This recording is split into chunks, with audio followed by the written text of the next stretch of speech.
Assalamualaikum warahmatullahi wabarakatuh. Selamat pagi dan salam sejahtera untuk kita semuanya. Yang saya hormati Ketua Yayasan Pendidikan Pertiwi Global Bapak Dr. Haji Suharsono, Ketua STIE Pertiwi Bapak Dr. Ahmad Kulturhia SEMM, Ketua STBA Pertiwi Bapak Didi Mulyadi SSMM, Direktur Akademi Pariwisata Pertiwi Ibu Sri Indrayanti SE Empar, Kepala LL Dikti Wilayah 3 dan 4 atau yang mewakili. Juga tentunya saya mengucapkan terima kasih atas sambutan tadi oleh Mas Agung Setiawan Indra. Very inspiring speech indeed. Para dosen dan tenaga pengajar yang tidak dapat saya sebutkan satu persatu, para orang tua dan keluarga dari para wisudawan dan wisudawati yang berbahagia, dan tentunya rekan-rekan sekalian, wisudawan, wisudawati Kampus Pertiwi yang saya cintai dan saya banggakan. Puji syukur sekali lagi marilah kita panjatkan kehadirat Allah Subhanahu wa Ta'ala, Tuhan yang Maha Kuasa, karena hari ini kita semua dipertemukan dalam suasana yang penuh dengan kebahagiaan dan tentunya insya Allah penuh dengan keberkahan bagi kita semuanya. Di acara wisuda bersama 3 perguruan tinggi, Sekolah Tinggi Ilmu Ekonomi, Sekolah Tinggi Bahasa Asing, dan juga Akademi Pariwisata Pertiwi. Saya senang sekali melihat teman-teman yang ganteng-ganteng dan cantik-cantik ini. Terima kasih katanya. Karena saya yakin dari subuh sudah persiapan, betul ya? Sudah ada yang salon, ada yang make up. Kalau yang laki-laki ya seadanya biasanya, yang penting kelihatan siap untuk wisuda saja. Tetapi yang perempuan biasanya lebih membutuhkan waktu yang cukup lama. Yang jelas, saya berbahagia bisa hadir di sini bersama teman-teman sekalian serta keluarga besar dalam acara wisuda Kampus Pertiwi. Bapak Ibu sekalian, seyogianya tanggal 19 November ini saya dijadwalkan untuk melaksanakan wawancara dengan konsuler Amerika Serikat untuk keperluan pengurusan visa perjalanan. Tetapi ketika staf saya mengingatkan bahwa tanggal 19 November ini bertepatan dengan acara wisuda Kampus Pertiwi, maka segera saya meminta tolong diubah jadwal interview dengan konsuler Amerika tersebut. Saya lebih khawatir mengecewakan para wisudawan dan wisudawati dibandingkan ditolak visa saya ke Amerika.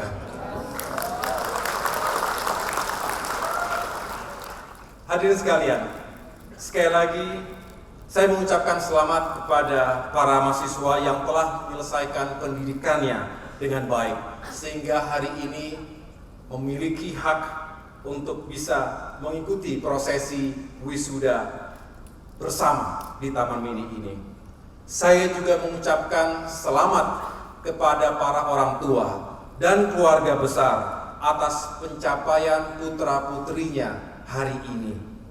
Dan sebagai ungkapan terima kasih kita kepada para orang tua, termasuk keluarga, mungkin sudah ada yang punya istri atau suami, marilah sekali lagi kita memberikan apresiasi kepada mereka yang tidak henti-henti memberikan doa, dukungan, dan juga telah berkorban untuk para wisudawan dan wisudawati. Tepuk tangan sekali lagi untuk mereka. Selain orang tua, tentu kita semua harus juga berterima kasih kepada para dosen dan tenaga pendidik, karena mereka telah sabar dan penuh dedikasi untuk bisa membekali para mahasiswa ketika itu dengan berbagai ilmu pengetahuan yang bermanfaat. Dan mari sebagai ungkapan apresiasi itu kita berikan tepuk tangan yang sekeras-kerasnya untuk para dosen dan tenaga pendidik. Alhamdulillah kita semua berbahagia hari ini. Ada yang tidak bahagia? Saya yakin semuanya bahagia, terlihat dari senyum yang begitu lebar pagi hari ini. Dan pengalaman saya yang sudah beberapa kali di wisuda, baik ketika lulus dari Akademi Militer, dilantik di Istana Negara, maupun di Singapura dan di Amerika Serikat ketika lulus program pasca sarjana. Wisuda merupakan momen yang penting dan juga penuh dengan kenangan. Saya yakin saat ini teman-teman juga merasakan hal yang sama. Wisuda ini penting karena merupakan selebrasi atas pencapaian akademis dan juga kerja keras yang teman-teman lakukan selama beberapa tahun terakhir ini dalam jenjang pendidikan tinggi, sekaligus menjadi milestone, menjadi pijakan awal sebelum pada akhirnya kalian akan menyelami dunia kerja dan dunia usaha yang sebenarnya. Wisuda ini juga penuh kenangan. Mengapa? Karena setelah lulus, tadi Mas Agung juga sempat menyampaikan, setelah lulus kalian akan menyebar ke berbagai penjuru tanah air, bahkan dunia. Dan mungkin baru bisa bertemu kembali ramai-ramai seperti ini setelah sekian belas tahun kemudian. Itu pun kalau rajin update status ya, untuk ikutan reuni misalnya. Jadi pesan saya jangan lupa update status supaya bisa mudah mengundangnya ketika ada reuni. Jadi agak sulit untuk bisa bertemu seperti ini kembali. Artinya ini adalah hari terakhir yang harus menjadi kenangan yang indah, yang baik. Kecuali di antara kalian sudah ada yang menemukan jodohnya selama kuliah. Maka saya doakan semoga segera menuju pelaminan. Dan bagi yang belum menemukan jodohnya selama berada di kampus, saya doakan diberikan kesabaran dan kekuatan dalam menghadapi ujian ini. Artinya terlalu serius belajar mungkin. Yang terpenting dalam sebuah wisuda, tadi juga sudah diingatkan, bukan hanya sekedar prosesi seremonial akademik, tetapi menjadi pembuktian kepada diri sendiri dan juga lingkungan kita, termasuk keluarga dan masyarakat di sekeliling kita, bahwa kita telah mampu melewati sebuah proses kehidupan di mana nilai-nilai kegigihan, pengorbanan, kerja keras, dan semangat pantang menyerah itu bersemayam. Nilai-nilai inilah yang harus terus tertanam dan dibawa kemanapun kalian berada. Bukan hanya sekedar slogan, Pak, aku sudah lulus kuliah. Mak, aku sudah menjadi sarjana. Memang itu membanggakan, tetapi jadikan hari bahagia ini sebagai tonggak awal dalam menyongsong masa depan yang penuh dengan peluang dan tantangannya. Banyak orang yang keliru memaknai kelulusan. Banyak orang berharap bahwa setelah lulus kuliah, setelah mengantongi gelar, maka kita bisa segera atau secara otomatis diterima dalam lapangan pekerjaan yang layak atau langsung mendapatkan kehidupan yang lebih baik. Kenyataannya, unfortunately, hari ini tidak sedikit lulusan perguruan tinggi yang juga masih menganggur ataupun mendapatkan pekerjaan yang sebenarnya tidak sesuai dengan jurusan yang ditempuhnya selama kuliah. Akibatnya banyak juga yang frustrasi. Sebenarnya bukan gelar akademislah yang menjadikan kehidupan seseorang itu lebih baik, lebih sukses, tetapi nilai-nilai kegigihan, pengorbanan, kerja keras, dan semangat pantang menyerah itulah yang kemudian akan terus mengiringi proses panjang kehidupan kita yang insya Allah akan menuju pada titik-titik sukses. Tentu tak cukup dengan nilai-nilai tadi, kita juga harus memiliki pemahaman yang utuh tentang apa saja yang akan menjadi peluang dan tantangan di masa mendatang. Dan yang lebih penting lagi, setelah mengetahuinya, kita tahu bagaimana cara mempersiapkan diri kita untuk bisa sukses di masa depan. Segenap sivitas akademika, para wisudawan, wisudawati yang saya cintai dan banggakan. Hari ini saya ingin berbagi sedikit ilmu dan pengalaman tentang kolaborasi ekonomi dalam masyarakat inklusif pada era digital, seperti tema yang diusung oleh Kampus Pertiwi dalam wisuda ini. Dan secara khusus saya ingin mengangkat perspektif menyiapkan generasi muda Indonesia dalam rangka menghadapi era Industri 4.0 dan Society 5.0 sebagai peluang dan juga tantangan masa depan kita. 10 tahun yang lalu, jika kita ingat, saya tidak tahu apakah para wisudawan pernah mengalaminya, tapi para dosen mungkin kita mengingat bahwa jika kita ingin berpergian, kita harus menggunakan travel agency. Betul ya? Untuk memesan tiket pesawat terbang misalnya, dengan harus membawa sejumlah uang tunai atau membawa kartu kredit, melakukan check-in dengan membawa lembar tiket dari agen perjalanan tersebut, dan harus hadir 3 jam sebelum waktu penerbangan. Dan jika harus cancel atau mengganti jadwal penerbangan tersebut, maka kita harus menghubungi call center. Dan tentunya agak ribet prosesnya. Tapi hari ini, ya walaupun fasilitas tersebut masih tersedia, tapi yang jelas banyak sekali opsi yang jauh lebih mudah, jauh lebih efisien hari ini. Dengan mudahnya kita bisa menggunakan smartphone, kemudian langsung masuk ke website ataupun aplikasi yang tersedia untuk traveling, dan kita bisa segera melakukan pemesanan tiket secara online. Tidak harus membawa uang tunai, kita bisa melakukan transaksi non tunai dengan cepat, dengan efisien dan juga aman. Kalau mau mengganti jadwal, mudah sekali caranya. Artinya teknologi telah membawa perubahan ke arah yang lebih baik. Tapi ingat, setiap hal itu pasti hadir dengan tantangannya tersendiri. Kemudian contoh lain, bulan September yang lalu saya baru kembali dari Jerman. Di sana saya mengunjungi salah satu pabrik di kota Leipzig, sekitar 200 km dari Berlin. Leipzig terkenal sebagai kota industri sejak Perang Dunia Kedua.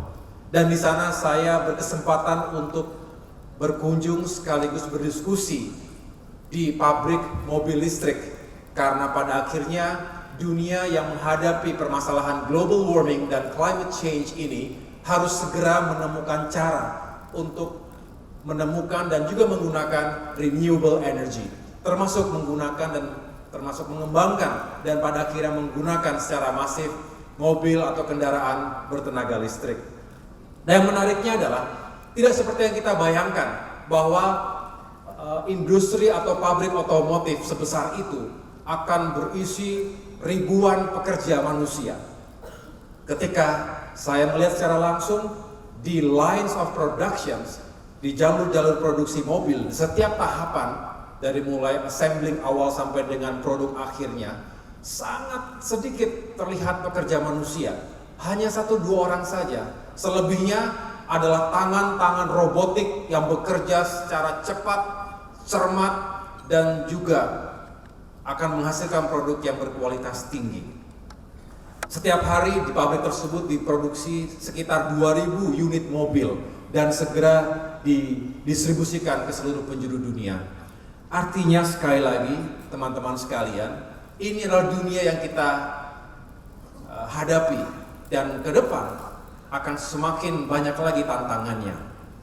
Kedua contoh cerita tadi menggambarkan wajah nyata Industri 4.0, di mana industri 4.0 tersebut adalah industri yang memanfaatkan kecerdasan buatan atau artificial intelligence robotik, big data atau cloud computing, dan juga IoT, Internet of Things.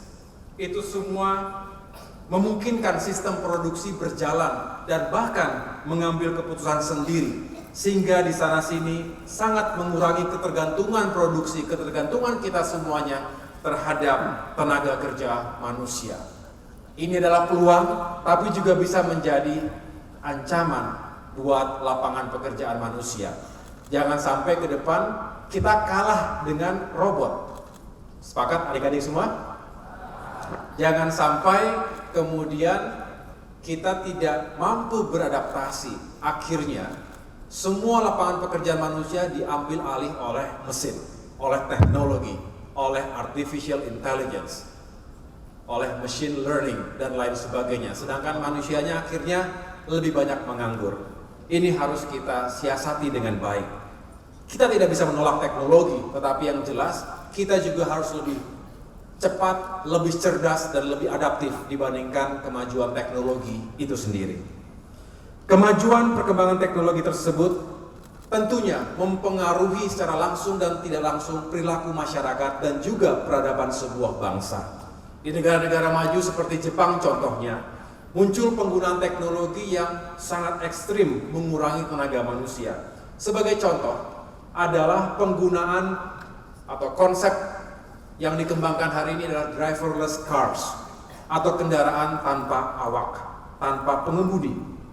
Di mana dengan teknologi ini fungsi kerja manusia benar-benar di take over, diambil alih oleh mesin, oleh kecerdasan buatan.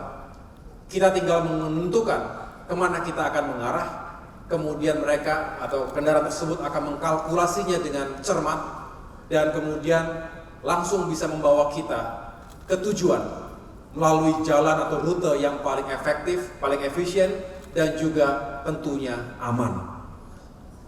Dan ini sekali lagi telah mengubah kita berinteraksi dan cara kita melihat dunia. Ini adalah wajah dari Society 5.0. Yang jelas, kecerdasan buatan sudah bisa mengambil alih secara total semua fungsi dan pekerjaan manusia, termasuk dalam menganalisa dan mengambil keputusan penting. Segenap sivitas akademika yang saya hormati dan para wisudawati yang saya cintai, menghadapi tantangan-tantangan global itu, kita tidak perlu terlalu khawatir. Memang benar, di satu sisi kita melihat adanya pengurangan tenaga manusia, ada replacement yang dilakukan oleh mesin dan teknologi tadi. Namun di sisi lain, saya ulangi, yang tergantikan itu biasanya adalah jenis-jenis pekerjaan yang rutin atau bersifat repetitif. Kita harus bertanya pada diri kita, kalau kita mengerjakan sesuatu yang rutin dan repetitif, nah siap-siaplah pada saatnya akan hadir robot, mesin, teknologi, aplikasi yang menggantikan fungsi kita.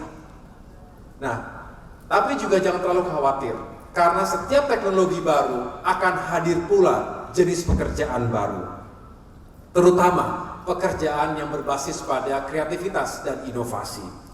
Yang paling kita rasakan misalnya, ekonomi digital hari ini telah menghadirkan kekuatan yang disruptif, yang mengganggu status quo, yang telah mengobrak-abrik ekonomi konvensional yang kita kenal selama ini. Korbannya banyak yang sudah berjatuhan akibat ekonomi digital, e-commerce misalnya, online shopping misalnya, telah meruntuhkan bahkan perusahaan-perusahaan besar di bidang retail. Mereka banyak yang bangkrut dan akhirnya gulung tikar. Karena kita semua sudah hijrah pindah berbelanja secara online.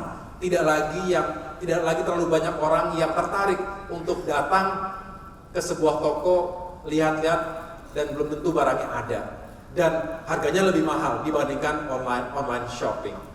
Ini adalah kenyataan yang harus kita siapkan juga. Dan apalagi kita lihat pengalaman negara-negara di sekitar kita juga sama, ya. Bahkan negara-negara besar telah mendahului melakukan revolusi dalam ekonomi mereka. Namun ekonomi digital juga ternyata telah membuka banyak sekali ruang lapangan pekerjaan baru. Sebut saja Gojek, Traveloka, Tokopedia, Bukalapak, OVO, Ruang Guru, dan banyak startup lainnya yang telah membuka jutaan lapangan pekerjaan baru. Sekali lagi, dengan catatan mereka yang kreatif dan inovatif. Selain itu, telah terjadi pergeseran minat terhadap profesi atau pekerjaan. Saya ingat waktu saya kecil, jenis pekerjaan yang favorit diantaranya adalah menjadi perwira TNI. Makanya saya dulu mimpi menjadi perwira TNI, menjadi seorang dokter, menjadi insinyur, menjadi pilot, kemudian termasuk menjadi pegawai bank dan juga PNS. Semua itu kita anggap sebagai profesi-profesi yang ingin dan harus kita kejar dan wujudkan. Tapi hari ini jenis pekerjaan tersebut ya tentu masih berlaku, tetapi anak-anak muda generasi milenial itu lebih tertarik untuk menjadi apps developer, social media strategist, menjadi content writer, online seller, menjadi YouTuber misalnya, betul? Menjadi selebgram, menjadi videographer, menjadi socialpreneur. Tidak ada yang salah, tapi memang sangat berbeda dibandingkan generasi saya dan generasi para dosen yang sekali lagi jenis pekerjaannya sangat konvensional ketika itu. Karena jenis pekerjaan baru sekarang dianggap menarik, penuh dengan kreativitas dan menghasilkan banyak uang. Inilah terjadi pergeseran peminatan profesi tadi yang saya sampaikan. Tidak ada yang salah, tetapi artinya memang hanya dalam kurun 10 tahun saja terjadi perubahan yang luar biasa. Apalagi kalau kita ingin menyongsong masa depan kita sampai tahun 2045 paling tidak 100 tahun setelah Indonesia merdeka. Dan saya berharap kita semua bisa adaptif sekali lagi. Lalu bagaimana kita menyiapkan diri untuk menghadapi tantangan global ini? Untuk bisa tetap kompetitif dalam dunia yang bergerak dan berubah dengan begitu cepat dan dramatis, maka kita harus menguasai yang sering disebut sebagai keterampilan abad 21, the 21st century skill set. Yang pertama adalah keterampilan belajar atau learning skills. Yang kedua adalah keterampilan literasi atau literacy skills. Dan terakhir adalah keterampilan hidup atau life skills. Keterampilan belajar diringkas menjadi 4K, yaitu berpikir kritis, kreatif, kolaborasi, dan komunikasi. Keempat keterampilan ini memungkinkan kita untuk dapat terus mengembangkan kapasitas diri sambil terus beradaptasi terhadap perubahan-perubahan zaman. Ingat, sejarah mengajarkan bahwa makhluk hidup yang survive, yang bertahan sampai dengan hari ini, not necessarily bukanlah mereka yang paling kuat atau yang paling besar, tetapi mereka yang paling responsif dan adaptif terhadap perubahan zaman, terhadap cuaca, medan, dan lain sebagainya. Kalau yang paling kuat dan paling besar yang survive, maka kita masih melihat dinosaurus sampai dengan sekarang, betul? Nyatanya mereka sudah punah.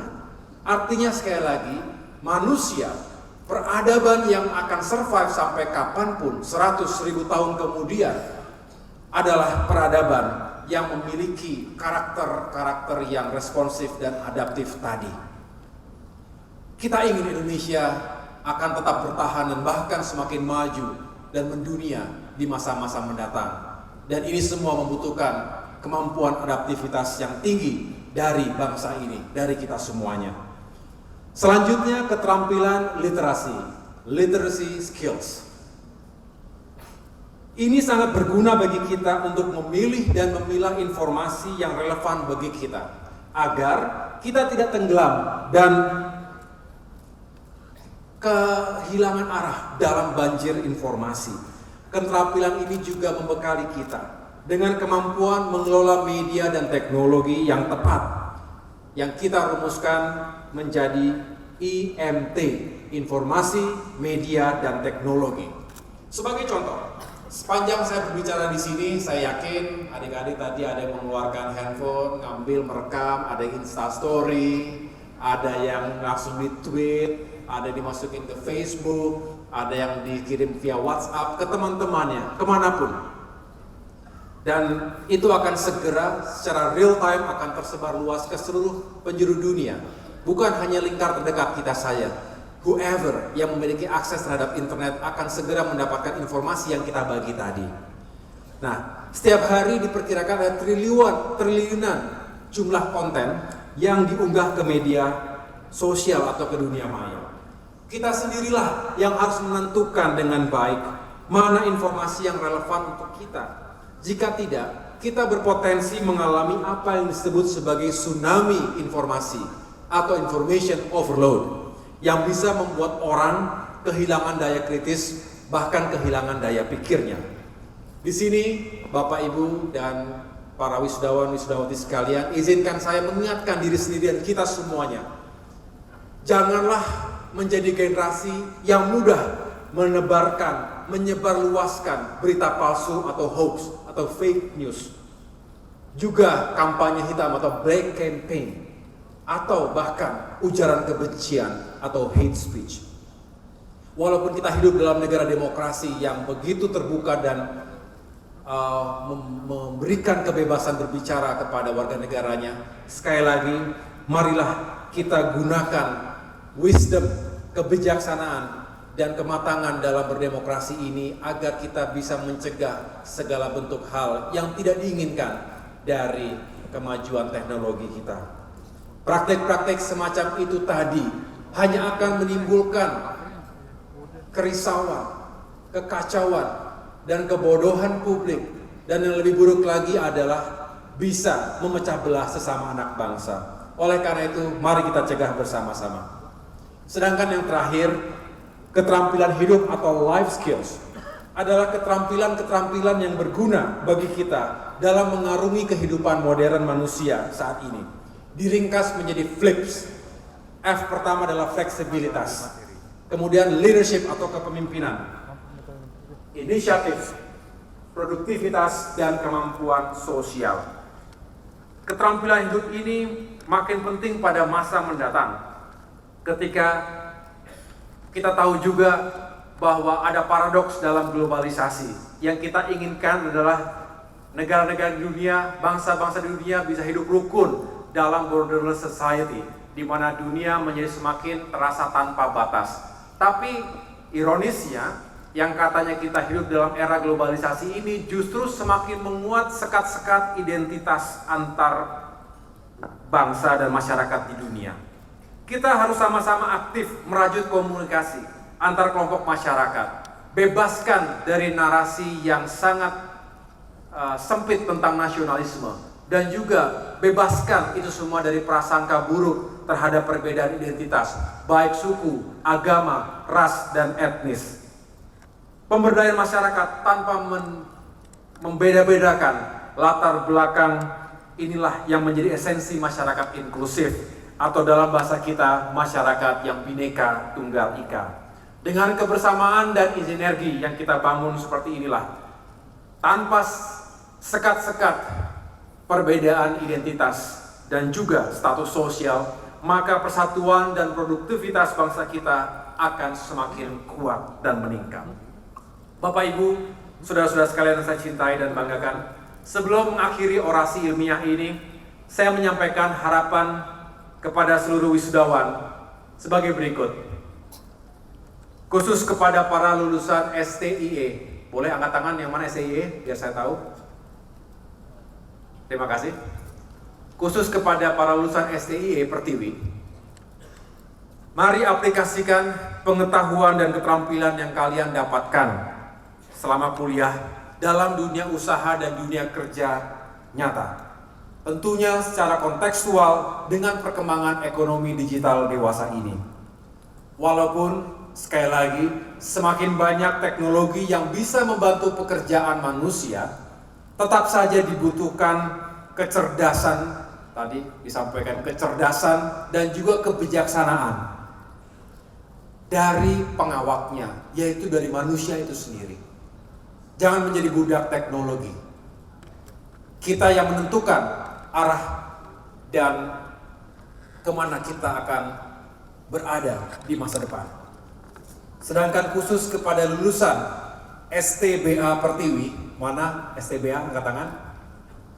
Terima kasih. Penguasaan bahasa asing itu merupakan salah satu kunci utama bagi kita untuk bisa melakukan penetrasi dan merambah pasar kerja yang jauh lebih luas.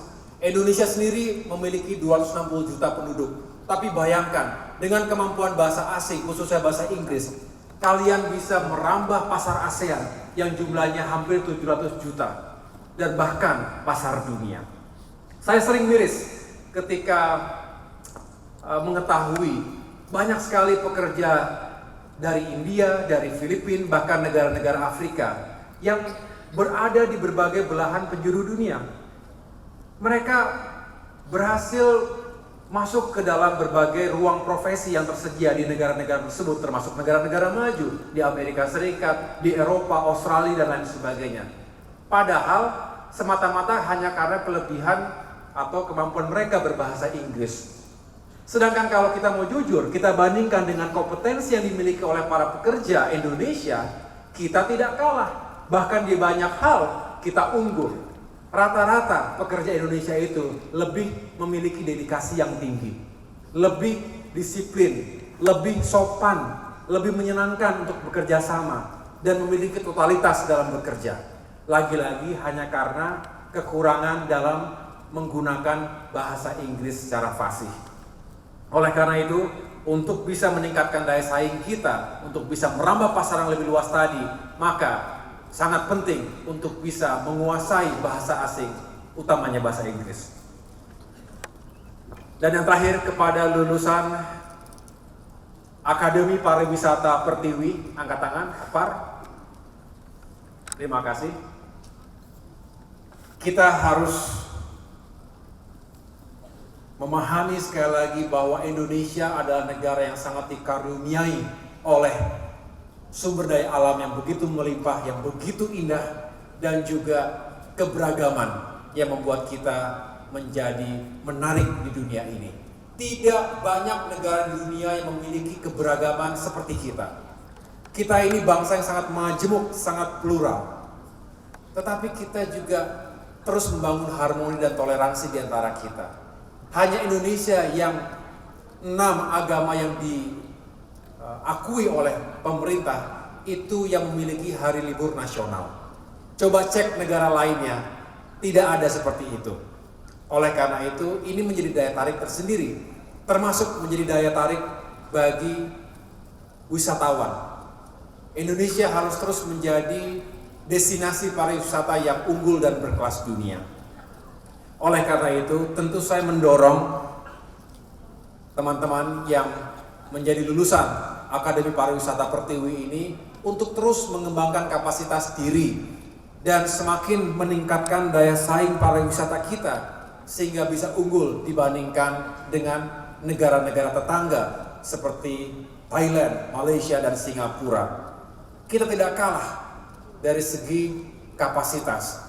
Yang jelas tetap kedepankan apa yang menjadi keunggulan kita, di antaranya yang bersifat intangible, keramahan kita, senyum kita, menyapanya kita terhadap siapapun yang menjadi tamu di negara kita, dan kearifan lokal lainnya. Inilah keunggulan, dan mudah-mudahan dengan itu semua maka aspek pariwisata kita akan semakin maju dan pada akhirnya akan semakin menghadirkan kesejahteraan bagi masyarakat Indonesia. Bapak Ibu sekalian, para wisudawan wisudawati yang saya cintai dan muliakan, akhirnya setelah para wisudawan dan wisudawati memahami tantangan masa depan tersebut, mari kita menyiapkan diri dengan sebaik-baiknya. Sekali lagi, mari bekali diri kita dengan nilai-nilai yang tadi saya sampaikan, kegigihan, pengorbanan, kerja keras, dan semangat pantang menyerah. Saya percaya kalian akan mampu memberikan kontribusi yang positif bagi masyarakat dan Indonesia yang kita cintai ini dalam persaingan global, khususnya dalam menghadapi era Industri 4.0 dan Society 5.0. Kalianlah wajah-wajah patriot-patriot Indonesia di abad ke-21. Tepuk tangan untuk kalian semuanya.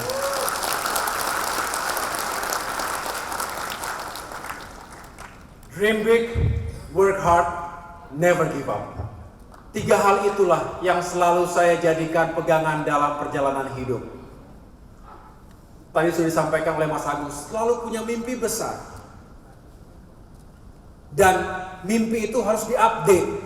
Status saja diupdate, betul ya? Software aja diupdate. Mimpi kita juga harus diupdate. Dulu waktu kecil saya bermimpi untuk menjadi seorang prajurit perwira TNI. Semakin dewasa saya punya mimpi lain. Saya ingin berkontribusi lebih luas untuk masyarakat, bangsa dan negara ini. Oleh karena itu, saya tahu konsekuensi bahwa setiap mimpi besar itu membutuhkan sebuah kerja keras. Oleh karena itu, work hard, kerja keras. Jangan pernah merasa bahwa kita adalah orang yang paling tidak beruntung. Justru kita beruntung masih memiliki kesehatan, waktu tadi diingatkan sebelum masa tua kita masih memiliki jiwa dan semangat muda untuk bisa bekerja keras. Ada yang ingin bekerja keras tapi tidak mampu. Simply they don't have the luxury to work hard. Not because they don't want to work hard, tapi karena mungkin tidak punya kesempatan, baik kesehatan, waktu dan lain sebagainya. Kita yang anak muda ini harus memiliki jiwa yang penuh dengan semangat, berdedikasi tinggi, bekerja sekeras-kerasnya untuk mencapai tujuan. Dan yang terakhir adalah never, ever give up. Never give up, jangan pernah menyerah. Jangan takut gagal, jangan takut kalah. Saya pernah mengalami kegagalan. Saya pernah mengalami kekalahan. Kesuksesan seseorang tidak dilihat ketika ia menang, ketika ia berhasil mendapatkan sesuatu, tetapi seberapa cepat ia bisa bangkit dari jatuh dan gagalnya.